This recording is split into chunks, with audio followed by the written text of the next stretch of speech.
Hello guys, स्वागत है आप सभी का हमारे एक और न्यू वीडियो में। और आज हम पढ़ेंगे कक्षा 12 केमिस्ट्री में अणुसंख्या गुणधर्म कोलिगेटिव प्रॉपर्टीज। ठीक है, ये क्या होती है, उसकी परिभाषा डेफिनेशन आपके सामने लिख दी कि विलयन का वह गुण जो विलय के कणों की संख्या पर निर्भर करते हैं, उनकी प्रकृति पर नहीं। ठीक है, मतलब ऋणायन धनायन पर यह नहीं निर्भर करता है, इनके कणों की प्रकृति पर यह निर्भर करता है। ठीक है, इसके जो 4 टॉपिक है वो अपन को पढ़ने पड़ेंगे। कौन से है?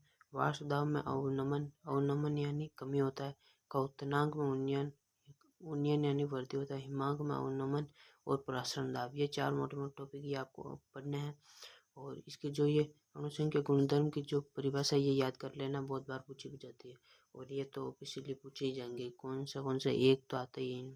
ठीक है, तो सबसे पहले देखेंगे अपन वाष्प दाब में अवनमन। वाष्प दाब में अवनमन तो क्या होता है, इसकी परिभाषा जब शुद्ध वाष्पशील द्रव, ये एक अपने शुद्ध द्रव विलायक लिया, इसका नाम शुद्ध विलायक टू वाष्प टू, जिसका वाष्प दाब क्या है P20। ठीक है, इसमें विलायक में ठोस अवाष्पशील द्रव मिलाया जाता है जो उड़ नहीं सकता। ठोस अवाष्पशील विलय मिलाया अपन ने जो उड़ेगा नहीं, और यह है विलय 1 और यह है विलायक 2, इसका P1 नोट है। ठीक है, मान वाष्प दाब का वाष्प दाब शुद्ध विलायक से कम हो जाता है, वाष्प दाब में अवनमन कहलाता है।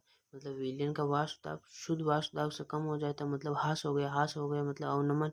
और वाष्प दाब में अवनमन ये अपना टॉपिक आ गया, क्योंकि जब शुद्ध विलायक द्रव विलायक में ठोस अवाष्पशील द्रव विलय का मिलाया जाता है तो विलयन का वाष्प दाब शुद्ध विलायक से कम हो जाता है, वाष्प दाब में अवनमन कहलाता है। देखो, ये शुद्ध विलायक 2 लिया अपन ने, इसका वाष्प दाब मानो P2 है। ये शुद्ध विलायक लिया तो जब इसको अपन गर्म करेंगे तो वे वाष्प में परिवर्तित होगा और वाष्प से वापिस द्रव में परिवर्तित हो जाएगा। लेकिन अपन ठोस को लेंगे तो वो तो उड़ेगा ही नहीं। ठीक है, तो इसका विलयन बनाएंगे तो ये कण जो है वाष्प दाब के विलायक P2 के जो कि उड़ेगा। और ये जो है ये ठोस अवाष्पशील विलय जो उड़ेगा नहीं। तो यहाँ से अपन को क्या देखना है कि P टोटल निकालेंगे।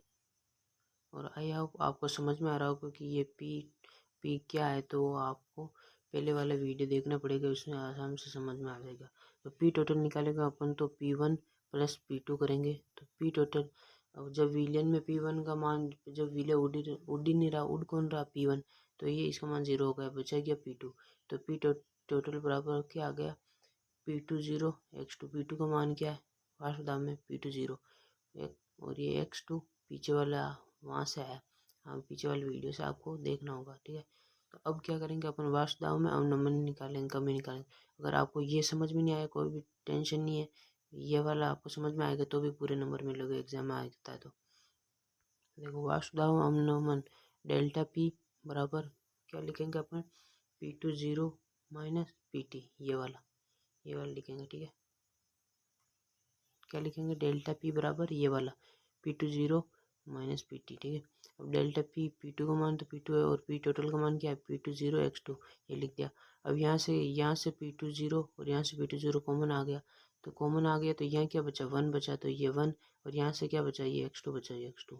अब देखो क्या होता है, x ठोस विलय का मोल अंश है और x2 शुद्ध विलय का मोल अंश है। तो x1 प्लस x2 बराबर 1 होगा। अपन ने इस चैप्टर में शुरुआत में पढ़ा था कि जो कितने भी मोल अंश लो उनका मान 1 आता है।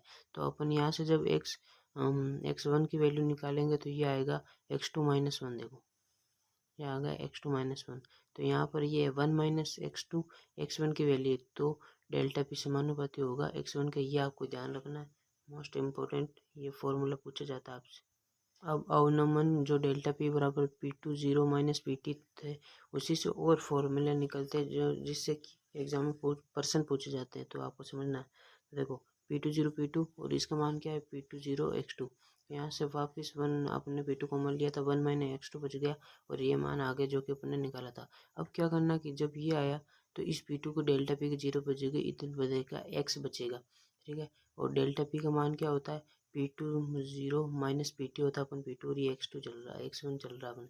अब आपको क्या करना है कि x1 बराबर होता है मोल अपॉन मोल, कुल मोल अंश, विलेन के कुल मोलन्स।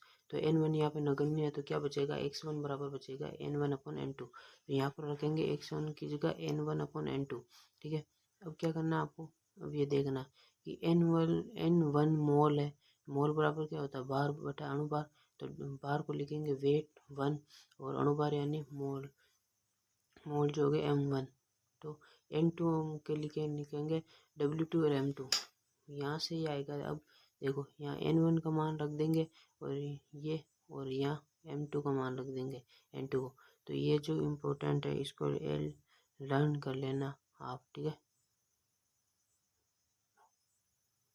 आपको इससे बहुत इम्पोर्टेंट क्वेश्चन भी बनते हैं एग्जाम में। ठीक है, तो आपको वीडियो आई होप अच्छा लगा होगा, तो लाइक करना और चैनल पे नए हो तो सब्सक्राइब करना। मिलता है नेक्स्ट वीडियो में।